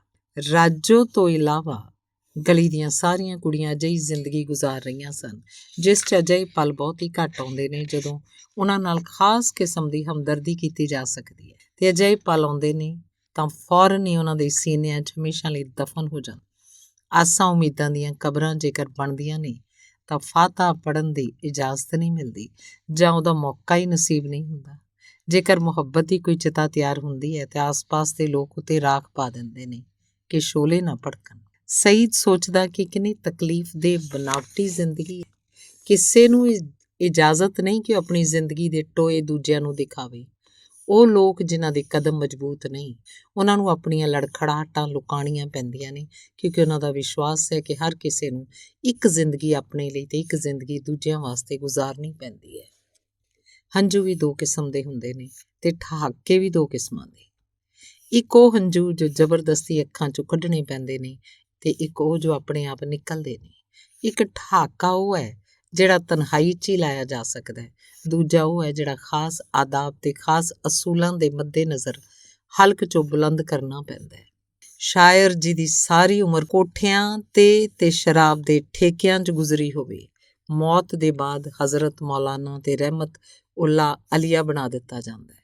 ਜੇਕਰ ਉਹਦਾ ਜ਼ਿੰਦਗੀਨਾਮਾ ਲਿਖਿਆ ਜਾਂਦਾ ਹੈ ਤਾਂ ਉਹਨੂੰ ਫਰਿਸ਼ਤਾ ਸਿੱਧ ਕਰਨਾ ਲੇਖਕ ਆਪਣਾ ਫਰਜ਼ ਸਮਝਦਾ ਹੈ। ਆਗਾ ਹਸਨ ਦੀ ਸਾਰੀ ਜ਼ਿੰਦਗੀ ਵੇਸ਼ਵਾਵਾਂ ਵਿੱਚ ਗੁਜ਼ਰੀ, ਪਰ ਮੌਤ ਦੇ ਇੱਕਦਮ ਬਾਅਦ ਹੀ ਉਹਦੇ ਸਾਰੇ ਕਰੈਕਟਰ ਨੂੰ ਧੋਬੀ ਕੋਲ ਭੇਜ ਦਿੱਤਾ ਗਿਆ। ਜਦੋਂ ਉੱਥੋਂ ਵਾਪਸ ਆਇਆ ਤਾਂ ਲੋਕਾਂ ਨੇ ਦੇਖਿਆ ਉਸ ਵਿੱਚ ਕੋਈ ਦਾਗ, ਕੋਈ ਸ਼ਿਕਰ ਨਹੀਂ ਸੀ। ਗਧੇ, ਘੋੜੇ, ਖੱਚਰ, ਊਠ, ਮਤਲਬ ਇਹ ਕਿ ਹਰ ਜਾਨਦਾਰ ਤੇ ਬੇਜਾਨ ਚੀਜ਼ ਤੇ ਨੈਤਿਕਤਾ ਮਰਦ ਦੇ ਜੁੱਤੇ ਦੇ ਤਸਮੇ ਵਾਂਗ ਸਵਾਰ ਹੈ। ਸਾਹਿਤ ਤੇ ਸ਼ਾਇਰ ਤੇ ਇਤਿਹਾਸ ਤੇ ਹਰ ਇਨਸਾਨ ਦੀ ਗਰਦਨ ਤੇ ਨੈਤਿਕਤਾ ਨੂੰ ਬਿਠਾ ਦਿੱਤਾ ਗਿਆ ਹੈ। ਮਹਾਤਮਾ ਗਾਂਧੀ ਤੋਂ ਲੈ ਕੇ ਮਾਸਟਰ ਨਿਸਾਰ ਗਵਈਏ ਤੱਕ ਸਾਰੇ ਦੇ ਸਾਰੇ ਨੈਤਿਕਤਾ 'ਚ ਜਕੜੇ ਹੋਏ ਨੇ। ਸਈਦ ਨਿਆਂ ਸੰਗਤ ਸੀ ਕਿ ਰਾਜੋ ਦੀਆਂ ਹਮੇਸ਼ਾ ਮੁਸਕਰਾਉਂਦੀਆਂ ਅੱਖਾਂ 'ਚ ਹੰਝੂ ਨਜ਼ਰ ਆਉਣ 'ਤੇ ਉਹਨਾਂ ਹੰਝੂਆਂ ਨੂੰ ਨੈਤਿਕਤਾ ਵਸ ਬੇਪਰਵਾਹ ਹੋ ਕੇ ਆਪਣੀਆਂ ਉਂਗਲਾਂ ਨਾਲ ਛੂਹੇ। ਉਹ ਆਪਣੇ ਹੰਝੂਆਂ ਦਾ ਸਵਾਦ ਭਲੀ ਭਾਂਤ ਜਾਣਦਾ ਸੀ, ਪਰ ਹੋਰਨਾਂ ਦੀਆਂ ਅੱਖਾਂ ਦੇ ਹੰਝੂ ਵੀ ਚੱਖਣਾ ਚਾਹੁੰਦਾ ਸੀ, ਖਾਸ ਕਰਕੇ ਕਿਸੇ ਔਰਤ ਦੇ ਹੰਝੂ, ਕਿਉਂਕਿ ਔਰਤ ਵਰਜਿਤ ਸੰਘਣਾ ਰੁੱਖ ਹੈ। ਇਸ ਲਈ ਉਹਦੀ ਇਹ ਖਾਹਿਸ਼ ਹੋਰ ਵੀ ਤੇਜ਼ ਹੋ ਗਈ। ਸਈਦ ਨੂੰ ਯਕੀਨ ਸੀ ਕਿ ਜੇਕਰ ਉਹ ਰਾਜੋ ਦੇ ਨੇੜੇ ਹੋਣਾ ਚਾਹੇਗਾ ਤਾਂ ਉਹ ਜੰਗਲੀ ਘੋੜੀ ਵਾਂਗ ਨਹੀਂ ਹਿਣਾਏਗੀ। ਰਾਜੋ ਗਿਲਾਫ ਚੜੀ ਔਰਤ ਨਹੀਂ ਸੀ, ਉਹ ਜਿਹੋ ਜਿਹੀ ਵੀ ਸੀ ਦੂਰੋਂ ਨਜ਼ਰ ਆ ਜਾਂਦੀ ਸੀ। ਉਹਨੂੰ ਦੇਖਣ ਲਈ ਖੁਰਦਬੀਨ ਜਾਂ ਕਿਸੇ ਯੰਤਰ ਦੀ ਲੋੜ ਨਹੀਂ ਸੀ। ਉਹ ਬਿਲਕੁਲ ਫਰੇਬਹੀਣ ਸੀ। ਉਹਦਾ ਕੋਝਾ ਤੇ ਮੋਟਾ ਹਾਸਾ, ਜੋ ਅਕਸਰ ਉਹਦੇ ਮਟਮੈਲੇ ਹੋਠਾਂ ਤੇ ਬੱਚਿਆਂ ਦੇ ਟੁੱਟੇ ਹੋਏ ਘਰਾਂ ਵਾਂਗ ਨਜ਼ਰ ਆਉਂਦਾ ਸੀ, ਅਸਲੀ ਹਾਸਾ ਸੀ, ਬੜਾ ਹੀ ਸਿਹਤਮੰਦ। ਤੇ ਜਦੋਂ ਉਹਦੀਆਂ ਗਤੀਸ਼ੀਲ ਅੱਖਾਂ ਨੇ ਹੰਝੂ ਘੇਰੇ ਸਨ ਤਾਂ ਉਹਨਾਂ 'ਚ ਕੋਈ ਬਨਾਵਟੀਪਨ ਨਹੀਂ ਸੀ। ਰਾਜੋ ਨੂੰ ਸਈਦ ਇੱਕ ਅਰਸੇ ਤੋਂ ਜਾਣਦਾ ਸੀ। ਉਹਦੀਆਂ ਅੱਖਾਂ ਦੇ ਸਾਹਮਣੇ ਉਹਦੇ ਚਿਹਰੇ ਦੀਆਂ ਰੇਖਾਵਾਂ ਬਦਲੀਆਂ ਸਨ ਤੇ ਉਹ ਅਚਾਨਕ ਹੀ ਲੜਕੀ ਤੋਂ ਔਰਤ ਬਣਨ ਵੱਲ ਵੱਧ ਗਈ ਸੀ, ਕਿਉਂਕਿ ਉਹਦੇ ਅੰਦਰ ਇੱਕ ਦੀ ਬਜਾਏ 3-4 ਔਰਤਾਂ ਸਨ। ਇਹੋ ਕਾਰਨ ਹੈ ਕਿ 4 ਸੌਦਾਗਰ ਭਰਾਵਾਂ ਨੂੰ ਹਜੂਮ ਨਹੀਂ ਸਮਝਦੀ ਸੀ। ਇਹ ਹਜੂਮ ਸਈਦ ਨੂੰ ਪਸੰਦ ਨਹੀਂ ਸੀ, ਇਸ ਲਈ ਕਿ ਇੱਕ ਔਰਤ ਦੇ ਨਾਲ ਉਹ ਸਿਰਫ ਇੱਕ ਮਰਦ ਨੂੰ ਜੁੜੇ ਦੇਖਣ ਦਾ ਕਾਇਲ ਸੀ। ਪਰ ਇੱਥੇ ਯਾਨੀ ਰਾਜੋ ਦੇ ਮਾਮਲੇ 'ਚ ਉਹਨੂੰ ਆਪਣੀ ਪਸੰਦ ਤੇ ਨਾਪਸੰਦ ਵਿਚਕਾਰ ਰੁਕਣਾ ਪੈਂਦਾ ਸੀ, ਕਿਉਂਕਿ ਕਈ ਕਿਸਮਾਂ ਦੇ ਵਿਚਾਰ ਉਹਦੇ ਦਿਮਾਗ 'ਚ ਜਮ੍ਹਾਂ ਹੋ ਜਾਂਦੇ ਸਨ ਤੇ ਕਈ ਵਾਰ ਉਹਨੂੰ ਨਾ ਚਾਹੁੰਦੇ ਹੋਇਆਂ ਵੀ ਰਾਜੋ ਦੀ ਦਾਦ ਦੇਣੀ ਪੈਂਦੀ ਸੀ। ਇਹ ਦਾਦ ਕਿਹੜੀ ਗੱਲ ਦੀ ਸੀ, ਇਸ ਬਾਰੇ ਉਹ ਯਕੀਨ ਦੇ ਨਾਲ ਕੁਝ ਨਹੀਂ ਸੀ ਆਖ ਸਕਦਾ। ਇਸ ਲਈ ਖਿਆਲਾਂ ਦੀ ਭੀੜ 'ਚੋਂ ਇਸ ਜਜ਼ਬੇ ਨੂੰ ਪਛਾਣਨ ਵਿੱਚ ਹਮੇਸ਼ਾ ਅਸਮਰਥ ਰਿਹਾ ਸੀ ਜੋ ਉਸ ਦਾਦ ਦਾ ਪ੍ਰੇਰਕ ਹੋਇਆ ਕਰਦਾ ਸੀ। ਗਲੀ ਦੇ ਸਾਰੇ ਚੇਤਨਸ਼ੀਲ ਬੰਦੇ ਰਾਜੋ ਬਾਰੇ ਜਾਣਦੇ ਸਨ। ਮਾਸੀ ਮਖਤੋ ਗਲੀ ਦੀ ਸਭ ਤੋਂ ਬੁੱਢੀ ਔਰਤ ਸੀ। ਉਹਦਾ ਚਿਹਰਾ ਇੰਜ ਸੀ ਜਿਵੇਂ ਪੀਲੇ ਰੰਗ ਦੇ ਸੂਤ ਦੀਆਂ ਅੱਟੀਆਂ ਬੇੜੀ ਬੇਪਰਵਾਹੀ ਨਾਲ ਨੋਚ ਕੇ ਇੱਕ ਦੂਜੀ ਵਿੱਚ ਉਲਝਾ ਦਿੱਤੀਆਂ ਗਈਆਂ। ਇਹ ਬੁੱਢੀ ਵੀ, ਜਿਹਨੂੰ ਅੱਖਾਂ ਤੋਂ ਬਹੁਤ ਘੱਟ ਦਿਸਦਾ ਸੀ ਤੇ ਜਿਹਦੇ ਕੰਨ ਲਗਭਗ ਬੋਲੇ ਹੀ ਸਨ, ਰਾਜੇ ਤੋਂ ਚਿਲਮ ਭਰਵਾ ਕੇ ਉਹਦੀ ਚੁਗਲੀ 'ਚ ਆਪਣੀ ਨੂੰਹ ਨੂੰ ਜਾਂ ਕੋਈ ਵੀ ਜੋ ਉਹਦੇ ਕੋਲ ਬੈਠਾ ਹੋਵੇ ਕਿਹਾ ਕਰਦੀ ਸੀ, ਇਸ ਲੌਂਡੀਆਂ ਨੂੰ ਘਰ 'ਚ ਜ਼ਿਆਦਾ ਨਾ ਆਉਣ ਦਿਆ ਕਰੋ, ਨਹੀਂ ਤਾਂ ਕਿਸੇ ਦਿਨ ਆਪਣੇ ਖਸਮਾਂ ਤੋਂ ਹੱਥ ਧੋ ਲਵੋਗੀਆਂ। ਇਹ ਕਹਿੰਦੇ ਹੋਇਆਂ ਇਸ ਬੁੱਢੀ ਦੀਆਂ ਤਮਾਮ ਝੁਰੜੀਆਂ ਵਿੱਚ ਉਹਦੀ ਗੁਆਚੀ ਹੋਈ ਜਵਾਨੀ ਦੀ ਯਾਦ ਰੀਂਘ ਜਾਂਦੀ ਸੀ। ਰਾਜੋ ਦੀ ਗੈਰ ਹਾਜ਼ਰੀ 'ਚ ਸਾਰੇ ਉਹਨੂੰ ਬੁਰਾ ਕਹਿੰਦੇ ਸਨ ਤੇ ਉਹਨਾਂ ਗੁਨਾਹਾਂ ਵਾਸਤੇ ਖੁਦ ਤੋਂ ਮਾਫੀ ਮੰਗਦੇ ਸਨ ਜਿਹੜੇ ਸ਼ਾਇਦ ਅੱਗੇ ਚੱਲ ਕੇ ਉਹਨਾਂ ਨਾਲ ਨਾ ਜੁੜ ਜਾਣ। ਔਰਤਾਂ ਜਦੋਂ ਰਾਜੋ ਦਾ ਜ਼ਿਕਰ ਕਰਦੀਆਂ ਤਾਂ ਆਪਣੇ ਆਪ ਨੂੰ ਬਹੁਤ ਬੁਲੰਦ ਸੀਰਤ ਤਸੱਵਰ ਕਰਦੀਆਂ ਸਨ ਤੇ ਮਨ ਹੀ ਮਨ ਸੋਚ ਕੇ ਮਾਣ ਮਹਿਸੂਸ ਕਰਦੀਆਂ ਕਿ ਉਹਨਾਂ ਦੇ ਦਮ ਤੇ ਔਰਤ ਪੁਣੇ ਦੀ ਮਾਣ ਮਰਿਆਦਾ ਕਾਇਮ ਹੈ। ਹਰ ਕੋਈ ਰਾਜੋ ਨੂੰ ਬੁਰਾ ਸਮਝਦਾ ਸੀ, ਪਰ ਅਜੀਬ ਗੱਲ ਹੈ ਕਿ ਉਹਦੇ ਅੱਗੇ ਅੱਜ ਤੀਕਣ ਕਿਸੇ ਨੇ ਵੀ ਨਫ਼ਰਤ ਦਾ ਭਾਵ ਪ੍ਰਗਟ ਨਹੀਂ ਸੀ ਕੀਤਾ, ਸਗੋਂ ਸਾਰੇ ਪਿਆਰ ਮੁਹੱਬਤ ਨਾਲ ਉਹਦੇ ਨਾਲ ਪੇਸ਼ ਆਉਂਦੇ ਸਨ। ਸ਼ਾਇਦ ਇਹਦਾ ਕਾਰਨ ਉਹੀ ਅਖੌਤੀ ਨੈਤਿਕ ਮਿਆਰ ਹੋਵੇ। ਪਰ ਇਸ ਚੰਗੇ ਸਲੂਕ 'ਚ ਰਾਜੋ ਦੀ ਹਸਮੁਖ ਤੇ ਦੂਜਿਆਂ ਨੂੰ ਅਹਿਸਾਨਮੰਦ ਕਰਨ ਵਾਲੀ ਤਬੀਅਤ ਦਾ ਵੀ ਕਾਫੀ ਦਖਲ ਸੀ। ਵਪਾਰੀਆਂ ਦੇ ਘਰ ਦੇ ਕੰਮ ਕਾਜ ਤੋਂ ਵਿਹਲੀ ਹੋ ਕੇ ਜਦੋਂ ਕਦੇ ਉਹ ਕਿਸੇ ਗੁਆਂਢ ਕੋਲ ਜਾਂਦੀ ਤਾਂ ਉੱਥੇ ਬੇਕਾਰ ਗੱਪਾਂ ਨਾ ਮਾਰਦੀ। ਕਦੇ ਕਿਸੇ ਦੇ ਭਾਂਡੇ ਮਾਂਜ ਦਿੱਤੇ, ਕਦੇ ਕਿਸੇ ਦੇ ਬੱਚੇ ਦੇ ਲੰਗੋਟ ਬਦਲ ਦਿੱਤੇ, ਕਦੇ ਕਿਸੇ ਦੀ ਗੁੱਤ ਕਰ ਦਿੱਤੀ, ਕਦੇ ਕਿਸੇ ਦੇ ਸਿਰ 'ਚ ਜੂਆਂ ਕੱਢ ਦਿੱਤੀਆਂ, ਮੁੱਠੀ ਚਾਪੀ ਕਰ ਦਿੱਤੀ ਬਿਨਾਂ ਕੰਮ ਦੇ। ਦਰਅਸਲ ਉਹ ਕਿਧਰੇ ਬੈਠ ਹੀ ਨਹੀਂ ਸੀ ਸਕਦੀ। ਉਹਦੇ ਮੋਟੇ ਤੇ ਭੱਦੇ ਹੱਥਾਂ 'ਚ ਕਮਾਲ ਦੀ ਫੁਰਤੀ ਸੀ ਤੇ ਉਹਦਾ ਦਿਲ, ਜਿਵੇਂ ਕਿ ਜ਼ਾਹਿਰ ਹੈ, ਹਰ ਵੇਲੇ ਇਸ ਭਾਲ 'ਚ ਰਹਿੰਦਾ ਸੀ ਕਿ ਕਿਸੇ ਨੂੰ ਖੁਸ਼ ਕਰਨ ਦਾ ਕਾਰਨ ਹੋਵੇ। ਰਾਜੋ ਦੂਜਿਆਂ ਦੀ ਸੇਵਾ 'ਚ ਕਈ ਘੰਟੇ ਬਿਤਾਉਂਦੀ, ਪਰ ਸ਼ਾਬਾਸ਼ ਜਾਂ ਸ਼ੁਕਰੀਆ ਦੇ ਬੋਲ ਸੁਣਨ ਲਈ ਇੱਕ ਮਿੰਟ ਵੀ ਇੰਤਜ਼ਾਰ ਨਹੀਂ ਸੀ ਕਰਦੀ। ਮਾਸੀ ਮਖਤੋ ਦੀ ਚਿਲਮ ਭਰੀ, ਸਲਾਮ ਕੀਤਾ, ਤੁਰ ਪਈ। ਲੇਖਕ ਸਾਹਿਬ ਨੂੰ ਬਾਜ਼ਾਰੋਂ ਫਲੂਦਾ ਲਿਆ ਕੇ ਦਿੱਤਾ, ਉਹਨਾਂ ਦੇ ਬੱਚਿਆਂ ਨੂੰ ਥੋੜ੍ਹੀ ਦੇਰ ਗੋਦੀ 'ਚ ਖਿਡਾਇਆ ਤੇ ਚੱਲ। ਗੁਲਾਮ ਮੁਹੰਮਦ ਦੀ ਬੁੱਢੀ ਦਾਦੀ ਦੀਆਂ ਪਿੰਡਲੀਆਂ ਸਹਿਲਾਈਆਂ ਤੇ ਉਹਦੀਆਂ ਦੁਆਵਾਂ ਲਏ ਬਗੈਰ ਚੱਲ ਪਏ। ਇਹ ਗਠੀਏ ਦੀ ਮਾਰੀ ਬੁੱਢੀ, ਜੋ ਆਪਣੀ ਉਮਰ ਦੀ ਅਜਿਹੀ ਮੰਜ਼ਿਲ ਤੇ ਪੁੱਜ ਗਈ ਸੀ ਜਿੱਥੇ ਉਹਦਾ ਵਜੂਦ ਹੋਣ ਨਾ ਹੋਣ ਦੇ ਬਰਾਬਰ ਸੀ ਤੇ ਜਿਹਨੂੰ ਗੁਲਾਮ ਮੁਹੰਮਦ ਹੁੱਕੇ ਦੀ ਬੇਕਾਰ ਨਲੀ ਸਮਝਦਾ ਸੀ, ਰਾਜੋ ਦੇ ਹੱਥੀਂ ਇੱਕ ਅਜੀਬ ਕਿਸਮ ਦੀ ਰਾਹਤ ਮਹਿਸੂਸ ਕਰਦੀ ਸੀ। ਉਹਦੀਆਂ ਆਪਣੀਆਂ ਧੀਆਂ ਉਹਦੇ ਪੈਰ ਦਬਾਉਂਦੀਆਂ ਸਨ, ਪਰ ਉਹਨਾਂ ਦੀਆਂ ਮੁੱਠਾਂ ਵਿੱਚ ਉਹ ਰਸ ਨਹੀਂ ਸੀ ਜਿਹੜਾ ਰਾਜੋ ਦੇ ਹੱਥਾਂ ਵਿੱਚ ਸੀ। ਜਦੋਂ ਰਾਜੋ ਉਹਦੀਆਂ ਪਿੰਡਲੀਆਂ ਸਹਿਲਾਉਂਦੀ ਤਾਂ ਉਹ ਉਹਨੂੰ ਕੋਈ ਫਰਿਸ਼ਤਾ ਸਮਝਦੀ, ਪਰ ਉਹਦੇ ਚਲੇ ਜਾਣ ਮਗਰੋਂ ਫੌਰਨ ਹੀ ਆਖ ਦਿੰਦੀ, ਹਰਾਮਜ਼ਾਦੀ। ਇਸੇ ਤਰ੍ਹਾਂ ਪੈਰ ਦਬਾ ਕੇ ਇਹਨਾਂ ਸੌਦਾਗਰ ਬੱਚਿਆਂ ਨੂੰ ਫਸਾਇਆ ਹੋਏਗਾ। ਖਿਆਲਾਂ ਦੀ ਰੌ ਪਤਾ ਨਹੀਂ ਸਈਦ ਨੂੰ ਕਿੱਥੇ ਵਹਾ ਕੇ ਲੈ ਗਈ। ਇੱਕਦਮ ਉਹ ਚੌਂਕਿਆ ਤੇ ਸੁਰਾਖ ਤੇ ਅੱਖ ਜਮਾ ਕੇ ਉਹਨੇ ਫੇਰ ਬਾਹਰ ਵੱਲ ਵੇਖਿਆ। ਬਿਜਲੀ ਦੀ ਰੌਸ਼ਨੀ ਗਲੀ 'ਚ ਠਿਠੁਰ ਰਹੀ ਸੀ। ਰਾਤ ਦੀ ਖਾਮੋਸ਼ ਸਰਸਰਾਹਟ ਸੁਣਾਈ ਦੇ ਰਹੀ ਸੀ, ਪਰ ਰਾਜੋ ਉੱਥੇ ਨਹੀਂ ਸੀ। ਉਹਨੇ ਖਿੜਕੀ ਦਾ ਪੱਲਾ ਖੋਲ੍ਹਿਆ ਤੇ ਬਾਹਰ ਝਾਕ ਕੇ ਵੇਖਿਆ। ਇਸ ਸਿਰੇ ਤੋਂ ਉਸ ਸਿਰੇ ਤੱਕ ਰਾਤ ਦੀ ਸਰਦ ਖਾਮੋਸ਼ੀ ਛਾਈ ਹੋਈ ਸੀ ਤੇ ਇੰਜ ਜਾਪਦਾ ਸੀ ਕਿ ਲਾਲਟਨ ਦੇ ਥੱਲੇ ਕਦੇ ਕੋਈ ਖੜਾ ਹੀ ਨਹੀਂ ਸੀ। ਪੀਲੀ ਰੌਸ਼ਨੀ 'ਚ ਅਜੀਬ ਕਿਸਮ ਦੀ ਵੀਰਾਨੀ ਘੁਲੀ ਹੋਈ ਸੀ। ਉਹਦਾ ਜੀਅ ਭਰ ਆਇਆ। ਉਹਦੀ ਜ਼ਿੰਦਗੀ ਤੇ ਅਫੀਮ ਖਾਣ ਵਾਲੇ ਬੰਦਿਆਂ ਦੇ ਚਿਹਰਿਆਂ ਵਰਗੀ ਗਲੀ 'ਚ ਕਿੰਨੀ ਸਮਾਨਤਾ ਸੀ। ਸਈਦ ਨੇ ਖਿੜਕੀ ਦਾ ਪੱਲਾ ਬੰਦ ਕਰ ਦਿੱਤਾ। ਸੌਣ ਵਾਸਤੇ ਉਹਨੇ ਰਜਾਈ ਉੱਪਰ ਲੈ ਲਈ ਤੇ ਇੱਕ ਵਾਰੀ ਫੇਰ ਠੰਡ ਉਹਦੀਆਂ ਹੱਡੀਆਂ ਤੱਕ ਪੁੱਜਣ ਲੱਗੀ। ਅੰਗ ਤੀਸਰਾ। ਨਵਾਂ ਸਾਲ ਧੁੱਪ ਸੇਕ ਰਿਹਾ ਸੀ। ਸਈਦ ਹਾਲੇ ਤੀਕਣ ਬਿਸਤਰੇ 'ਚ ਹੀ ਲੇਟਿਆ ਹੋਇਆ ਸੀ। ਸਿਰਫ ਲੇਟਿਆ ਨਹੀਂ ਸੀ, ਡੂੰਘੀ ਨੀਂਦ 'ਚ ਸੌਂ ਰਿਹਾ ਸੀ, ਇਸ ਲਈ ਕਿ ਰਾਤ ਭਰ ਜਾਗਦਾ ਰਿਹਾ ਸੀ। ਕੋਈ 7 ਵਜੇ ਦੇ ਕਰੀਬ ਉਹਦੀ ਅੱਖ ਲੱਗੀ ਸੀ। ਇਹੋ ਕਾਰਨ ਹੈ ਕਿ 11 ਵਜਣ 'ਤੇ ਵੀ ਉਹਨੇ ਜਾਗਣ ਦਾ ਨਾਂ ਨਹੀਂ ਸੀ ਲਿਆ। ਸਿਰਹਾਣੇ ਪਏ ਹੋਏ ਟਾਈਮ ਪੀਸ ਨੇ 12 ਵਾਰੀ ਟਨ ਟਨ ਕੀਤੀ, ਪਰ ਧਾਤੂ ਦੀ ਉਸ ਆਵਾਜ਼ ਦੀ ਬਜਾਏ ਉਹਦੇ ਕੰਨਾਂ ਨੇ ਰਾਜੋ ਦੀ ਆਵਾਜ਼ ਸੁਣੀ, ਜਿਵੇਂ ਬੜੀ ਦੂਰੋਂ ਆ ਰਹੀ ਹੋਵੇ। ਉਹ ਇੱਕਦਮ ਜਾਗ ਪਿਆ। ਇਉਂ ਇੱਕਦਮ ਜਾਗਣ 'ਤੇ ਇੰਜ ਮਹਿਸੂਸ ਹੋਇਆ ਜਿਵੇਂ ਉਹ ਘਬਰਾ ਕੇ ਉੱਠਿਆ ਹੈ ਤੇ ਉਹਦਾ ਰੇਸ਼ਮੀ ਪਜਾਮਾ ਬਾਵਜੂਦ ਸੰਭਾਲਣ ਦੇ ਹੇਠਾਂ ਖਿਸਕ ਗਿਆ। ਉਹਦੀ ਹਲਕੀ ਫੁਲਕੀ ਨੀਂਦ ਵੀ ਉਸੇ ਅਜੀਬ ਜਿਹੇ ਤਰੀਕੇ ਨਾਲ ਫਿਸਲ ਗਈ ਸੀ। ਉਸ ਹੜਬੜਾਹਟ 'ਚ ਹੋਰ ਵੀ ਵਾਧਾ ਹੋ ਗਿਆ ਜਦੋਂ ਉਹਨੇ ਰਾਜੋ ਨੂੰ ਆਪਣੇ ਸਾਹਮਣੇ ਦੇਖਿਆ। ਇੱਕਦਮ ਉਹਦੀਆਂ ਨਜ਼ਰਾਂ ਖਿੜਕੀ ਵੱਲ ਉੱਠੀਆਂ, ਰਾਜੋ ਵੱਲ ਮੁੜੀਆਂ, ਉੱਥੇ ਦਰਵਾਜ਼ੇ ਵੱਲ ਘੁੰਮੀਆਂ ਤੇ ਘੁੰਮਾ ਕੇ ਰਾਜੋ ਤੇ ਟਿਕ ਗਈਆਂ। ਰਾਜੋ ਨੇ ਟਾਈਮ ਪੀਸ ਵੱਲ ਦੇਖਿਆ ਤੇ ਕਿਹਾ, ਮੀਆਂ ਜੀ 12 ਵੱਜ ਗਏ ਨੇ, ਬੀਵੀ ਜੀ ਤੁਹਾਨੂੰ ਬੁਲਾਉਂਦੇ ਨੇ, ਚਾਹ ਤਿਆਰ ਹੈ। ਇਹ ਆਖ ਕੇ ਰਾਜੋ ਨੇ ਟਾਈਮ ਪੀਸ ਚੁੱਕਿਆ, ਉਸ 'ਚ ਚਾਬੀ ਭਰਨੀ ਸ਼ੁਰੂ ਕਰਤੀ। ਚਾਬੀ ਭਰਨ ਮਗਰੋਂ ਉਹਨੇ ਮੇਜ਼ ਤੋਂ ਪਾਣੀ ਦਾ ਗਲਾਸ ਚੁੱਕਿਆ ਤੇ ਚਲੀ ਗਈ। ਇਹਦਾ ਕੀ ਮਤਲਬ? ਕਿ ਰਾਜੋ ਸੌਦਾਗਰਾਂ ਦੀ ਨੌਕਰੀ ਛੱਡ ਕੇ ਇੱਥੇ ਆ ਗਈ ਹੈ? ਸਈਦ ਨੂੰ ਇਸ ਗੱਲ ਦੀ ਸਮਝ ਨਹੀਂ ਸੀ ਲੱਗ ਰਹੀ ਕਿ ਆਖਰ ਗੱਲ ਹੈ ਕੀ। ਉਹਦੀ ਮਾਂ ਬੜੀ ਰਹਿਮਦਿਲ ਸੀ। ਉਹ ਜਾਣਦੀ ਸੀ ਕਿ ਰਾਜੋ ਦਾ ਚਾਲ ਚੱਲਣ ਠੀਕ ਨਹੀਂ, ਪਰ ਇਹਦੇ ਬਾਵਜੂਦ ਉਹ ਇਹਨੂੰ ਮਾੜਾ ਨਹੀਂ ਸੀ ਕਹਿੰਦੀ। ਦਿਲ ਦਾ ਹਾਲ ਖੁਦਾ ਬਿਹਤਰ ਜਾਣਦਾ ਹੈ, ਪਰ ਬਾਹਰੋਂ ਜੋ ਕੁਝ ਪ੍ਰਤੱਖ ਸੀ ਉਸ ਤੋਂ ਸਈਦ ਨੇ ਇਹੋ ਨਤੀਜਾ ਕੱਢਿਆ ਸੀ ਕਿ ਉਹਦੀ ਮਾਂ ਇੱਕ ਰਹਿਮਦਿਲ ਔਰਤ ਹੈ।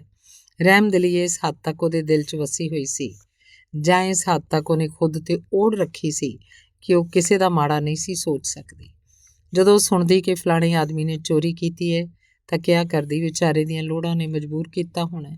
ਰਾਜੋ ਦੀਆਂ ਬੁਰਾਈਆਂ ਸੁਣ ਕੇ ਉਹਨੇ ਕਈ ਵਾਰ ਕਿਹਾ ਸੀ, ਕਿਸੇ ਨੇ ਅੱਖ ਨਾਲ ਤਾਂ ਉਹਦੀਆਂ ਬੁਰਾਈਆਂ ਨਹੀਂ ਵੇਖੀਆਂ, ਕੀ ਪਤਾ ਸਭ ਤੋਹਮਤਾਂ ਹੀ ਹੋਣ, ਅਸੀਂ ਆਪ ਬੜੇ ਗੁਨਾਹਗਾਰ ਹਾਂ। ਸਈਦ ਦੀ ਮਾਂ ਆਪਣੇ ਆਪ ਨੂੰ ਦੁਨੀਆ ਦੀ ਸਭ ਤੋਂ ਵੱਡੀ ਗੁਨਾਹਗਾਰ ਔਰਤ ਸਮਝਦੀ ਸੀ। ਇੱਕ ਵਾਰੀ ਸਈਦ ਨੇ ਮਜ਼ਾਕ 'ਚ ਆਪਣੀ ਮਾਂ ਨੂੰ ਕਿਹਾ ਸੀ, ਬੀਬੀ ਜੀ ਤੁਸੀਂ ਹਰ ਵੇਲੇ ਕਹਿੰਦੇ ਰਹਿੰਦੇ ਹੋ ਮੈਂ ਗੁਨਾਹਗਾਰ ਹਾਂ, ਮੈਂ ਗੁਨਾਹਗਾਰ ਹਾਂ, ਕਿਧਰੇ ਉਹ ਨਾ ਹੋਵੇ ਫਰਿਸ਼ਤੇ ਤੁਹਾਨੂੰ ਸੱਚੀ ਮੁੱਚੀ ਗੁਨਾਹਗਾਰ ਸਮਝ ਕੇ ਨਰਕਾਂ 'ਚ ਧੱਕ ਦੇਣ। ਹਾਂ ਇਹ ਤਾਂ ਦੱਸੋ ਕਿ ਇਸ ਵੇਲੇ ਵੀ ਤੁਸੀਂ ਇਹੀ ਆਖੀ ਜਾਓਗੇ, ਮੈਂ ਗੁਨਾਹਗਾਰ ਹਾਂ, ਮੈਂ ਗੁਨਾਹਗਾਰ ਹਾਂ। ਉਹਦੀ ਮਾਂ 5 ਵਕਤ ਨੇਮ ਨਾਲ ਨਮਾਜ਼ ਪੜ੍ਹਦੀ ਸੀ, ਜ਼ਕਾਤ ਦਿੰਦੀ ਸੀ। ਇਹਦੇ ਨਾਲ ਹੀ ਉਹ ਜਿਹੀਆਂ ਤਮਾਮ ਗੱਲਾਂ ਕਰਦੀ ਸੀ ਜਿਹੜੀਆਂ ਗੁਨਾਹਗਾਰਾਂ ਨੂੰ ਕਰਨੀਆਂ ਚਾਹੀਦੀਆਂ ਨੇ। ਸਈਦ ਕਾਫੀ ਦੇਰ ਸੋਚ ਵਿਚਾਰ ਕਰਨ ਮਗਰੋਂ ਇਸ ਨਤੀਜੇ ਤੇ ਪੁੱਜਿਆ ਸੀ, ਕਿਉਂਕਿ ਮੇਰੀ ਮਾਂ ਨਮਾਜ਼ ਪੜ੍ਹਨਾ ਤੇ ਰੋਜ਼ੇ ਰੱਖਣਾ ਪਸੰਦ ਕਰਦੀ ਹੈ, ਇਸ ਲਈ ਖਾਮਖਾਹ ਉਹਨੂੰ ਆਪਣੇ ਆਪ ਨੂੰ ਗੁਨਾਹਗਾਰ ਸਮਝਣਾ ਪੈਂਦਾ ਹੈ, ਤੇ ਕਿਉਂਕਿ ਹੁਣ ਨਮਾਜ਼ ਰੋਜ਼ੇ ਦੀ ਆਦੀ ਹੋ ਗਈ ਹੈ, ਇਸ ਲਈ ਹਰ ਵੇਲੇ ਗੁਨਾਹ ਦਾ ਖਿਆਲ ਕਰਨਾ ਵੀ ਉਹਦੀ ਆਦਤ ਵਿੱਚ ਸ਼ਾਮਲ ਹੋ ਗਿਆ। ਸਈਦ ਪਾਪ ਦੇ ਪੁੰਨ ਦੇ ਝਗੜੇ 'ਚ ਆਪਣੇ ਦਿਮਾਗ ਨੂੰ ਫਸਾਉਣ ਹੀ ਲੱਗਾ ਸੀ ਕਿ ਉਹਨੂੰ ਰਾਜੋ ਦਾ ਖਿਆਲ ਆਇਆ, ਜੋ ਹੁਣੇ ਉਹਦੇ ਕਮਰੇ 'ਚੋਂ ਬਾਹਰ ਗਈ ਸੀ। 2 ਗੱਲਾਂ ਹੋ ਸਕਦੀਆਂ ਨੇ, ਜਾਂ ਤਾਂ ਉਹ ਸੌਦਾਗਰਾਂ ਦੀ ਨੌਕਰੀ ਛੱਡ ਕੇ ਸਾਡੇ ਘਰ ਚਲੀ ਆਈ ਹੈ, ਜਾਂ ਫਿਰ ਸੌਦਾਗਰਾਂ ਦੇ ਕੋਲ ਹੀ ਹੈ ਤੇ ਉਂਝ ਹੀ ਇੱਧਰ ਆਈ ਹੈ। ਜਿਵੇਂ ਕਿ ਉਹਦੀ ਆਦਤ ਹੈ, ਸ਼ੀਸ਼ੇ ਦਾ ਗਲਾਸ ਚੁੱਕ ਕੇ ਲੈ ਗਈ ਹੈ, ਜਿਹੜਾ ਮੇਜ਼ ਤੇ ਗੈਰ ਜ਼ਰੂਰੀ ਦਿਖਾਈ ਦਿੰਦਾ ਸੀ। ਪਰ ਰਾਤ ਦੀ ਘਟਨਾ, ਉਹਨੇ ਰਾਜੋ ਦੇ ਚਿਹਰੇ ਤੋਂ ਉਸ ਘਟਨਾ ਦੇ ਬੁਝੇ ਹੋਏ ਚਿੰਨ੍ਹ ਵੇਖਣ ਦੀ ਕੋਸ਼ਿਸ਼ ਕੀਤੀ, ਪਰ ਉਹ ਕੋਰੀ ਸਲੇਟ ਵਾਂਗ ਸਾਫ਼ ਸੀ। ਇੱਕਦਮ ਸਈਦ ਦਾ ਦਿਲ ਬਗੈਰ ਕਿਸੇ ਵਿਸ਼ੇਸ਼ ਕਾਰਨ ਤੋਂ ਨਫ਼ਰਤ ਨਾਲ ਭਰ ਗਿਆ। ਉਹਨੂੰ ਰਾਜੋ ਨਾਲ ਨਫ਼ਰਤ ਸੀ। ਉਹ ਆਪਣੀ ਯਾਦਾਂ ਦੀ ਫੱਟੀ ਤੇ ਰਾਜੋ ਦੀ ਤਸਵੀਰ ਖਿੱਚਦਾ ਸੀ, ਹਮੇਸ਼ਾ ਉਹਨਾਂ ਘਸਮੈਲੇ ਰੰਗਾਂ 'ਚ ਜਿਹੜੇ ਉਹਨੂੰ ਰਾਜੋ ਦੀ ਜ਼ਿੰਦਗੀ 'ਚ ਨਜ਼ਰ ਆਉਂਦੇ ਸਨ। ਉਹਦੀ ਸੋਝ ਪ੍ਰੇਮੀ ਹੋਣ ਦੀ ਬਿਰਤੀ ਨੂੰ ਧੱਕਾ ਪੁੱਜਦਾ ਸੀ। ਸਗੋਂ ਜਦੋਂ ਰਾਜੋ ਦੇ ਪੱਲੂ ਵਿੱਚ ਉਹ 4 ਮਰਦਾਂ ਨੂੰ ਬੱਝਾ ਵੇਖਦਾ, ਗੋਸ਼ਤ ਅਤੇ ਛਿਛੜਿਆਂ ਦੀ ਸੂਰਤ ਵਿੱਚ, ਉਸ ਤੋਂ ਪਹਿਲਾਂ ਉਹ ਕਈ ਵਾਰ ਇਸ ਫੈਸਲੇ ਤੇ ਪੁੱਜਿਆ ਸੀ ਕਿ ਉਹਨੂੰ ਰਾਜੋ ਨਾਲ ਨਫ਼ਰਤ ਹੈ। ਪਰ ਇਹ ਚੀਜ਼ ਉਹਨੂੰ ਬੜੀ ਸਤਾਉਂਦੀ ਸੀ ਕਿ ਰਾਜੂ ਨੂੰ ਆਪਣੇ ਆਪ ਨਾਲ ਨਫ਼ਰਤ ਨਹੀਂ, ਉਹ ਆਪਣੇ ਆਪ 'ਤੇ ਬੜੀ ਖੁਸ਼ ਸੀ। ਇੱਕ ਵਾਰੀ ਸਈਦ ਤੋਂ ਅਜਿਹੀ ਹਰਕਤ ਹੋ ਗਈ ਜੋ ਕਮੀਨਗੀ ਦੀ ਹੱਦ ਤੱਕ ਬੁਰੀ ਸੀ, ਪਰ ਜਦੋਂ ਉਹਦੇ ਜ਼ਮੀਰ ਨੇ ਉਹਨੂੰ ਧਿਕਾਰਿਆ ਤਾਂ ਉਹ ਕਈ ਦਿਨਾਂ ਤੱਕ ਨਹੀਂ, ਕਈ ਮਹੀਨਿਆਂ ਤੱਕ ਆਪਣੇ ਆਪ ਤੋਂ ਨਾਰਾਜ਼ ਰਿਹਾ। ਉਹਦਾ ਖਿਆਲ ਸੀ ਜਿਸ ਤਰ੍ਹਾਂ ਲੋਕ ਬੁਰੀਆਂ ਹਰਕਤਾਂ ਤੇ ਹੋਰਨਾਂ ਨੂੰ ਧਿਕਾਰ ਜਾਂ ਨਫ਼ਰਤ ਭਰੀਆਂ ਨਜ਼ਰਾਂ ਨਾਲ ਵੇਖਦੇ ਨੇ, ਉਸੇ ਤਰ੍ਹਾਂ ਅਜਿਹੇ ਮੌਕਿਆਂ ਤੋਂ ਆਪਣੇ ਆਪ ਨਾਲ ਵੀ ਅਜਿਹਾ ਹੀ ਸਲੂਕ ਕਰਦੇ ਨੇ। ਪਰ ਰਾਜੂ ਜਾਂ ਤਾਂ ਆਪਣੇ ਆਪ ਤੋਂ ਬੇਖਬਰ ਸੀ ਜਾਂ ਉਹਦੇ ਅੰਦਰ ਅਜਿਹੀ ਭਾਵਨਾ ਹੀ ਨਹੀਂ ਸੀ ਜਿਹੜੀ ਤੱਕੜੀ ਦਾ ਕੰਮ ਦਿੰਦੀ ਹੈ। ਉਸ ਕੁੜੀ ਦੇ ਬਾਰੇ ਸਈਦ ਨੇ ਇਸ ਹੱਦ ਤੱਕ ਸੋਚਿਆ ਸੀ ਕਿ ਹੁਣ ਹਰ ਹੋਰ ਗੌਰ ਕਰਨ ਦੇ ਖਿਆਲ 'ਤੇ ਉਹਨੂੰ ਬੜਾ ਗੁੱਸਾ ਆਉਂਦਾ ਸੀ। ਉਹਦੇ ਬਾਰੇ ਬਿਲਕੁਲ ਵੀ ਸੋਚਣਾ ਨਹੀਂ ਸੀ ਚਾਹੁੰਦਾ, ਇਸ ਲਈ ਕਿ ਉਸ ਵਿੱਚ ਕੋਈ ਅਜਿਹੀ ਅਨੋਖੀ ਗੱਲ ਹੀ ਨਹੀਂ ਸੀ ਜਿਸ 'ਤੇ ਗੌਰ ਕੀਤਾ ਜਾਂਦਾ। ਉਹ ਇੱਕ ਬੇਹੱਦ ਘਟੀਆ ਔਰਤ ਸੀ। ਸਈਦ ਉੱਠ ਖੜਾ ਹੋਇਆ ਤੇ ਇਸ ਅੰਦਾਜ਼ ਨਾਲ ਉਹਨੇ ਰਾਜੂ ਨੂੰ ਆਪਣੇ ਦਿਮਾਗ 'ਚੋਂ ਝਟਕਾ ਦਿੱਤਾ ਜਿਵੇਂ ਕਿਸੇ ਘੋੜੇ ਨੇ ਆਪਣੇ ਜਿਸਮ ਤੋਂ ਤਮਾਮ ਮੱਖੀਆਂ ਇੱਕੋ ਹੀ ਝੁਰਝੁਰੀ ਨਾਲ ਉਡਾ ਦਿੱਤੀਆਂ। ਉਹਨੇ ਖੁਦ ਨੂੰ ਉਣੀਂਦੇਪਣ ਦੇ ਪ੍ਰਭਾਵ ਦੇ ਬਾਵਜੂਦ ਤਰੋ-ਤਾਜ਼ਾ ਮਹਿਸੂਸ ਕੀਤਾ। ਸੂਰਜ ਦੀਆਂ ਕਿਰਨਾਂ ਖਿੜਕੀਆਂ ਦੀਆਂ ਵਿਰਲਾਂ ਵਿੱਚੋਂ ਫਸ ਕੇ ਕਮਰੇ ਦੇ ਅੰਦਰ ਦਾਖਲ ਹੋ ਕੇ ਅਜਿਹੀ ਰੌਸ਼ਨੀ ਪੈਦਾ ਕਰ ਰਹੀਆਂ ਸਨ ਜੋ ਸ਼ਾਇਰਾਨਾ ਤੌਰ 'ਤੇ ਬਨਾਉਟੀ ਸੀ। ਉਹਨੇ ਖਿੜਕੀਆਂ ਨਾ ਖੋਲ੍ਹੀਆਂ ਤੇ ਮੇਜ਼ ਦੇ ਕੋਲ ਆਰਾਮ ਕੁਰਸੀ 'ਤੇ ਬੈਠ ਗਿਆ। ਹਾਲੇ ਉਹ ਆਪਣੇ ਆਪ ਨੂੰ ਕੁਰਸੀ 'ਚ ਆਰਾਮਦੇਹ ਤਰੀਕੇ ਨਾਲ ਫੈਲਾਉਣ ਦੀ ਕੋਸ਼ਿਸ਼ ਕਰ ਹੀ ਰਿਹਾ ਸੀ ਕਿ ਰਾਜੂ ਸਾਹਮਣੇ ਆ ਗਈ। ਕੁਝ ਕਹੇ ਬਿਨਾਂ ਉਹਨੇ ਇੱਕ-ਇੱਕ ਕਰਕੇ ਸਾਰੀਆਂ ਖਿੜਕੀਆਂ ਖੋਲ੍ਹੀਆਂ ਤੇ ਝਾੜ ਪੂੰਝ ਕਰ ਦਿੱਤੀ। ਸਈਦ ਉਹਦੀਆਂ ਸਾਰੀਆਂ ਹਰਕਤਾਂ ਬੜੀ ਧਿਆਨ ਨਾਲ ਵੇਖਦਾ ਰਿਹਾ। ਰਾਜੂ ਦੇ ਮੋਟੇ-ਮੋਟੇ ਹੱਥਾਂ ਦੀਆਂ ਉਂਗਲਾਂ 'ਚ ਕੋਈ ਨਜ਼ਾਕਤ ਜਾਂ ਖੂਬਸੂਰਤੀ ਨਹੀਂ ਸੀ। ਸ਼ੀਸ਼ੇ ਦੇ ਫੁੱਲਦਾਨ ਨੂੰ ਉਹਨੇ ਉਸੇ ਅੰਦਾਜ਼ ਨਾਲ ਸਾਫ਼ ਕੀਤਾ ਜਿਸ ਤਰ੍ਹਾਂ ਲੋਹੇ ਦੇ ਕਲਮਦਾਨ ਨੂੰ ਸਾਫ਼ ਕੀਤਾ ਸੀ। ਝਾੜਨ ਨਾਲ ਉਹਨੇ ਤਸਵੀਰਾਂ ਤੋਂ ਧੂੜ ਝਾੜੀ, ਅੰਗੀਠੀ 'ਤੇ ਰੱਖੀਆਂ ਹੋਈਆਂ ਸਾਰੀਆਂ ਚੀਜ਼ਾਂ ਸਾਫ਼ ਕੀਤੀਆਂ, ਪਰ ਆਵਾਜ਼ ਪੈਦਾ ਕੀਤੇ ਬਿਨਾਂ ਚਲਦੀ ਵੀ ਤਾਂ ਉਹਦੇ ਕਦਮਾਂ ਦੀ ਚਾਪ ਸੁਣਾਈ ਨਹੀਂ ਸੀ ਦਿੰਦੀ ਤੇ ਜਦੋਂ ਗੱਲਾਂ ਕਰਦੀ ਤਾਂ ਇੰਝ ਜਾਪਦਾ ਜਿਵੇਂ ਹਰ ਬੋਲ ਰੂਹ ਦੀਆਂ ਨਰਮ ਗੱਲਾਂ ਵਿੱਚ ਲਿਪਟਿਆ ਹੋਇਆ। ਕੰਨ ਦੇ ਪਰਦਿਆਂ ਨਾਲ ਉਹਦੀ ਆਵਾਜ਼ ਟਕਰਾਉਂਦੀ ਨਹੀਂ ਸੀ, ਸਿਰਫ ਛੂਹ ਜਿਹੀ ਜਾਂਦੀ ਸੀ। ਉਹਦੀ ਹਰੇਕ ਹਰਕਤ, ਉਹਦੀ ਹਰੇਕ ਆਵਾਜ਼ ਨੇ ਰਬੜ ਸੋਲ ਜੁੱਤੇ ਪਹਿਨੇ ਹੋਏ ਸਨ। ਸਈਦ ਉਹਨੂੰ ਦੇਖਦਾ ਰਿਹਾ, ਉਹਨੂੰ ਸੁਣਨ ਦੀ ਕੋਸ਼ਿਸ਼ ਕਰਦਾ ਰਿਹਾ। ਰਾਜੂ ਨੇ ਗੂੜੇ ਹਰੇ ਰੰਗ ਦਾ ਉੱਨੀ ਪੁੱਲਓਵਰ ਪਹਿਨਿਆ ਹੋਇਆ ਸੀ ਜਿਹੜਾ ਕੂਹਣੀਆਂ ਕੋਲੋਂ ਫਟਿਆ ਹੋਇਆ ਸੀ। ਇਹ ਪੁੱਲਓਵਰ ਸ਼ਾਇਦ ਸੌਦਾਗਰ ਦੇ ਸਭ ਤੋਂ ਵੱਡੇ ਮੁੰਡੇ ਨੇ ਦਿੱਤਾ ਸੀ। ਉਹਦੇ ਹੇਠਾਂ ਗਰਮ ਕੱਪੜੇ ਦਾ ਕੁੜਤਾ ਸੀ ਜਿਸ 'ਤੇ ਥਾਂ-ਥਾਂ ਮੈਲ ਦੇ ਗੋਲ-ਗੋਲ ਦਾਗ ਸਨ।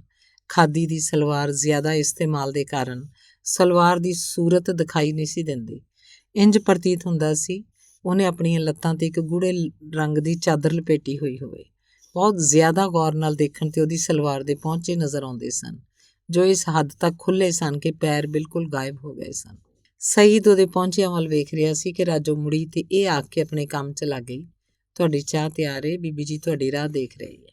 ਸਈਦ ਦਾ ਜੀ ਨਹੀਂ ਸੀ ਚਾਹੁੰਦਾ ਕਿ ਉਸ ਨਾਲ ਗੱਲ ਕਰੇ, ਪਰ ਪਤਾ ਨਹੀਂ ਕਿਉਂ ਉਹਨੇ ਪੁੱਛ ਹੀ ਲਿਆ, ਚਾਹ ਬਣਾਉਣ ਲਈ ਉਹਨਾਂ ਨੂੰ ਕਿਹਨੇ ਕਿਹਾ ਸੀ? ਰਾਜੂ ਨੇ ਪਲਟ ਕੇ ਹੈਰਾਨੀ ਨਾਲ ਉਸ ਵੱਲ ਵੇਖਿਆ। ਤੁਸੀਂ? ਹੁਣੇ ਤਾਂ ਤੁਸੀਂ ਆਖਿਆ ਸੀ ਕਿ ਚਾਹ ਤਿਆਰ ਕੀਤੀ ਜਾਏ। ਸਈਦ ਕੁਰਸੀ ਤੋਂ ਉੱਠ ਖੜਾ ਹੋਇਆ।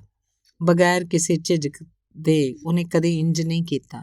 ਸਵੇਰ ਦੀ ਚਾਹ 12:30 ਵਜੇ ਕੌਣ ਪੀਂਦਾ? ਹੁਣ ਨਾਸ਼ਤਾ ਕਰਾਂਗਾ ਤਾਂ ਦੁਪਹਿਰ ਦਾ ਖਾਣਾ ਰਾਤੀ ਖਾਵਾਂਗਾ ਤੇ ਰਾਤ ਦਾ ਖਾਣਾ? ਰਾਜੂ ਹੱਸ ਪਈ, ਰਾਤ ਦਾ ਖਾਣਾ ਸਵੇਰ ਨੂੰ। ਸਈਦ ਫੌਰਨ ਸੰਜੀਦਾ ਹੋ ਗਿਆ। ਇਹਦੇ 'ਚ ਭਲਾ ਹੱਸਣ ਵਾਲੀ ਕਿਹੜੀ ਗੱਲ ਹੈ? ਜਾ ਬੀਬੀ ਜੀ ਨੂੰ ਆਖ ਮੈਂ ਚਾਹ ਨਹੀਂ ਪੀਵਾਂਗਾ, ਖਾਣਾ ਖਾਵਾਂਗਾ। ਕੀ ਖਾਣਾ ਤਿਆਰ ਹੈ? ਰਾਜੂ ਆਪਣੇ ਚਿਹਰੇ 'ਤੇ ਹਾਸੇ ਦੇ ਪੈਦਾ ਹੋਏ ਪ੍ਰਭਾਵ ਨੂੰ ਕੋਸ਼ਿਸ਼ ਦੇ ਬਾਵਜੂਦ ਵੀ ਦੂਰ ਨਾ ਕਰ ਸਕੀ। ਉਹਦੀ ਸੰਜੀਦਗੀ ਉਸ ਰੰਗ ਨਾਲ ਮਿਲਦੀ ਜੁਲਦੀ ਸੀ ਜੋ ਠੰਡੇ ਪਾਣੀ 'ਚ ਘੋਲ ਕੇ ਉੱਨੀ ਕੱਪੜੇ 'ਤੇ ਚੜਾਇਆ ਜਾਵੇ ਪਰ ਚੜੇ ਨਾ। ਉਹਨੇ ਹੌਲੀ ਜਿਹੀ ਜਵਾਬ ਦਿੱਤਾ, ਜੀ ਹਾਂ ਤਿਆਰ ਹੈ, ਮੈਂ ਹੁਣੇ ਬੀਬੀ ਜੀ ਨੂੰ ਆਖ ਦਿੰਦੀ ਹਾਂ ਕਿ ਤੁਸੀਂ ਨਾਸ਼ਤਾ ਨਹੀਂ ਕਰੋਗੇ, ਖਾਣਾ ਖਾਓਗੇ। ਇਹ ਆਖ ਕੇ ਉਹ ਕਾਹਲੀ ਨਾਲ ਬੂਹੇ ਵੱਲ ਦੇਖੋ। ਸਈਦ ਨੇ ਉਹਨੂੰ ਰੋਕਿਆ। ਬੀਬੀ ਜੀ ਨੂੰ ਇਹ ਕਹਿਣਾ ਕਿ ਮੈਂ ਨਾਸ਼ਤਾ ਨਹੀਂ ਕਰਾਂਗਾ, ਖਾਣਾ ਖਾਵਾਂਗਾ? ਮੈਂ ਰਾਤ ਭਰ ਜਾਗਦਾ ਰਿਹਾ, ਸਮਝ ਨਹੀਂ ਆਉਂਦੀ ਕਿ ਮੇਰੀ ਨੀਂਦ ਨੂੰ ਕੀ ਹੋ ਗਿਆ ਸੀ। ਗਲੀ 'ਚ ਸ਼ੋਰ ਹੋਵੇ ਤਾਂ ਮੈਨੂੰ ਨੀਂਦ ਬਿਲਕੁਲ ਨਹੀਂ ਆਉਂਦੀ। ਰਾਤੀ ਬਾਹਰ ਰੱਬ ਜਾਣੇ ਕੀ ਗੜਬੜ ਹੋ ਰਹੀ ਸੀ। ਹਾਂ, ਮੈਂ ਨਾਸ਼ਤਾ ਨਹੀਂ ਕਰਾਂਗਾ, ਫਿਰ ਵੀ ਚਾਹ ਦੀ ਇੱਕ ਪਿਆਲੀ ਪੀ ਲਾਂਗਾ ਤੇ ਉਸ ਤੋਂ ਬਾਅਦ ਖਾਣਾ ਖਾਵਾਂਗਾ। ਯਾਨੀ ਕਿ ਰੋਜ਼ਮਰਾ ਦੇ ਵਕਤ 'ਤੇ। ਬੀਬੀ ਜੀ ਕਿੱਥੇ ਨੇ? ਰਸੋਈ 'ਚ ਨੇ ਜਾਂ ਉੱਪਰ ਧੁੱਪ ਸੇਕ ਰਹੇ ਨੇ। ਪਰ ਰੁਕ, ਮੈਂ ਆਪੇ ਹੀ ਪਤਾ ਕਰ ਲਾਂਗਾ। ਪਰ ਤੂੰ ਇੱਥੇ ਕੀ ਕਰ ਰਹੀ ਹੈ? ਮੇਰਾ ਮਤਲਬ ਇਹ ਹੈ ਕਿ ਮੇਰੇ ਕਮਰੇ ਦੀਆਂ ਚੀਜ਼ਾਂ ਸਾਫ਼ ਕਰਨ ਲਈ ਤੈਨੂੰ ਕਿਹਨੇ ਕਿਹਾ ਸੀ? ਯਾਨੀ ਤੂੰ ਇੱਥੇ ਕਿਵੇਂ ਆਈ ਹੈ? ਤੂੰ ਤਾਂ ਸੌਦਾਗਰਾਂ ਦੇ ਘਰ ਸੀ। ਇੱਕੋ ਹੀ ਸਾਹ 'ਚ ਸਈਦ ਨੇ ਇੰਨੀਆਂ ਸਾਰੀਆਂ ਗੱਲਾਂ ਆਖ ਦਿੱਤੀਆਂ ਤੇ ਚੋਰ ਨਜ਼ਰਾਂ ਨਾਲ ਉਹਦੇ ਚਿਹਰੇ ਵੱਲ ਵੇਖ ਸੁਰਖੀ ਦੀ ਇੱਕ ਹਲਕੀ ਜਿਹੀ ਝਲਕ ਉਹਨੂੰ ਨਜ਼ਰੀ ਪਈ ਜਦੋਂ ਉਹਨੇ ਬਾਹਰ ਗਲੀ 'ਚ ਗੜਬੜ ਵੱਲ ਇਸ਼ਾਰਾ ਕੀਤਾ ਸੀ। ਪਰ ਉਹਦੇ ਬਾਅਦ ਉਹਦੇ ਚਿਹਰੇ 'ਤੇ ਕੋਈ ਤਬਦੀਲੀ ਨਾ ਦੇਖ ਸਕਿਆ। ਫਿਰ ਵੀ ਹਾਸੇ ਨੇ ਉਹਦੇ ਚਿਹਰੇ 'ਤੇ ਜਿਹੜੇ ਭਾਵ ਪੈਦਾ ਕੀਤੇ ਸੀ ਹਾਲੇ ਤੱਕ ਉਹਦੇ ਚਿੰਨ੍ਹ ਨਜ਼ਰ ਆ ਰਹੇ ਸਨ। ਰਾਜੋ ਨੇ ਕੋਈ ਜਵਾਬ ਨਾ ਦਿੱਤਾ ਤੇ ਕਮਰੇ ਤੋਂ ਬਾਹਰ ਚਲੀ ਗਈ, ਜਿਵੇਂ ਉਹ ਤੋਂ ਕੁਝ ਪੁੱਛਿਆ ਹੀ ਨਹੀਂ ਗਿਆ। ਇਸ ਤੇ ਸਈਦ ਨੂੰ ਬੜਾ ਗੁੱਸਾ ਆਇਆ। ਇਸ 'ਚ ਕੋਈ ਸ਼ੱਕ ਨਹੀਂ ਕਿ ਮੈਂ ਕੁਝ ਪੁੱਛਣ ਦੇ ਲਈ ਉਸ ਨਾਲ ਗੱਲਾਂ ਨਹੀਂ ਕੀਤੀਆਂ, ਪਰ ਬਲਕਿ ਐਵੇਂ ਹੀ ਕੁਝ ਕਹਿੰਦਾ ਰਿਹਾ ਜਿਸ 'ਚ ਕੋਈ ਲੜੀ ਨਹੀਂ ਸੀ। ਪਰ ਮੇਰੀ ਇੱਛਾ ਸੀ। ਇੱਛਾ ਕਾਹਦੀ? ਮੈਨੂੰ ਪੂਰਾ ਯਕੀਨ ਸੀ ਕਿ ਉਹ ਘਬਰਾ ਜਾਏਗੀ ਤੇ ਰਾਤ ਦੀ ਘਟਨਾ ਉਹਦੇ ਚਿਹਰੇ 'ਤੇ ਸਾਰੇ ਰੋਮਾਂ 'ਚੋਂ ਫੁੱਟ ਨਿਕਲੇਗੀ। ਪਰ ਇਹ ਔਰਤ ਹੈ ਜਾਂ ਕੀ ਹੈ? ਸਈਦ ਉਹਦੇ ਬਾਰੇ ਬਿਲਕੁਲ ਸੋਚਣਾ ਨਹੀਂ ਸੀ ਚਾਹੁੰਦਾ, ਪਰ ਕੋਈ ਨਾ ਕੋਈ ਗੱਲ ਅਜਿਹੀ ਜ਼ਰੂਰ ਹੋ ਜਾਂਦੀ ਹੈ ਕਿ ਉਹਨੂੰ ਸੋਚ ਵਿਚਾਰ ਕਰਨੀ ਪੈ ਜਾਂਦੀ। ਇਹ ਔਰਤ ਉਹਦੀ ਜ਼ਿੰਦਗੀ 'ਚ ਖਾਮਖਾਹ ਦਾਖਲ ਹੁੰਦੀ ਜਾ ਰਹੀ ਸੀ। ਇਹ ਦਾਖਲਾ ਸਈਦ ਨੂੰ ਪਸੰਦ ਨਹੀਂ ਸੀ, ਇਸ ਲਈ ਉਹਨੇ ਫੈਸਲਾ ਕੀਤਾ ਕਿ ਉਹਨੂੰ ਆਪਣੇ ਮਕਾਨ 'ਚ ਬਿਲਕੁਲ ਵੀ ਰਹਿਣ ਨਹੀਂ ਦੇਗਾ। ਜਦੋਂ ਆਪਣੀ ਮਾਂ ਨੂੰ ਰਸੋਈ 'ਚ ਮਿਲਿਆ ਤਾਂ ਰਾਜੋ ਬਾਰੇ ਚਾਹੁੰਦੇ ਹੋਏ ਵੀ ਕੋਈ ਗੱਲ ਨਾ ਕਰ ਸਕਿਆ। ਉਹਦੀ ਮਾਂ ਨੇ, ਜੋ ਸਈਦ ਨੂੰ ਬਹੁਤ ਹੀ ਪਿਆਰ ਕਰਦੀ ਸੀ, ਚਾਹ ਦੀ ਪਿਆਲੀ ਬਣਾ ਕੇ ਕਿਹਾ, ਬੇਟਾ ਰਾਤੀ ਤੇਰੇ ਦੁਸ਼ਮਣਾਂ ਨੂੰ ਨੀਂਦ ਕਿਉਂ ਨਾ ਆਈ? ਮੈਨੂੰ ਰਾਜੋ ਨੇ ਹੁਣੇ ਦੱਸਿਆ ਕਿ ਗਲੀ 'ਚ ਕੁਝ ਗੜਬੜ ਸੀ, ਇਸ ਲਈ ਤੂੰ ਸੌਂ ਨਾ ਸਕਿਆ। ਮੈਂ ਤਾਂ ਕੁਝ ਵੀ ਨਹੀਂ ਸੁਣਿਆ। ਮੈਂ ਕਹਿੰਦੀ ਹਾਂ ਜੇ ਤੂੰ ਉਧਰ ਮੇਰੇ ਕਮਰੇ 'ਚ ਸੌਂ ਜਾਇਆ ਕਰੇ ਤਾਂ ਕੀ ਹਰਜ਼ ਹੈ? ਮੈਨੂੰ ਕਿੰਨੀ ਵਾਰੀ ਰਾਤ ਨੂੰ ਤੇਰੇ ਕੋਲ ਆਉਣਾ ਪੈਂਦਾ ਹੈ। ਮੇਰੇ ਕੋਲ ਸੌਂਏਗਾ ਤਾਂ ਮੇਰੀ ਇਹ ਬੇਚੈਨੀ ਤਾਂ ਦੂਰ ਹੋ ਜਾਏਗੀ। ਲੈ ਬਾਬਾ, ਮੈਂ ਕੁਛ ਨਹੀਂ ਆਖਦੀ, ਜਿੱਥੇ ਜੀ ਕਰੇ ਸੌਂ, ਅੱਲਾ ਤੇਰਾ ਨਿਗਾਹਬਾਨ ਰਹੇ। ਲੈ ਚਾਹ ਪੀ, ਮੈਂ ਤੈਨੂੰ ਕੁਛ ਨਹੀਂ ਆਖਦੀ। ਸਈਦ ਦਰਅਸਲ ਰਾਜੋ ਬਾਰੇ ਕੁਝ ਆਖਣ ਲੱਗਾ ਸੀ ਤੇ ਉਹਦੀ ਮਾਂ ਨੇ ਸਮਝਿਆ ਕਿ ਰੋਜ਼ ਵਾਂਗ ਇਹੋ ਕਹੇਗਾ ਕਿ ਬੀਬੀ ਜੀ ਤੁਸੀਂ ਤਾਂ ਖਾਮਖਾਹ ਪਰੇਸ਼ਾਨ ਹੁੰਦੇ ਹੋ, ਮੈਂ ਇਕੱਲਾ ਹੀ ਸੌਣ ਦਾ ਆਦੀ ਹਾਂ। ਕਿਉਂਕਿ ਉਹ ਚੁੱਪ ਹੀ ਰਿਹਾ ਤੇ ਇੱਧਰ ਉਹਦੀ ਮਾਂ ਨੇ ਉਹਦੀ ਜ਼ਿੱਦ ਤੇ ਬਹਿਸ ਜ਼ਿਆਦਾ ਨਾ ਕੀਤੀ। ਰਾਜੋ ਚੁੱਲ੍ਹੇ ਦੇ ਕੋਲ ਚੁੱਪਚਾਪ ਬੈਠੀ ਰਹੀ।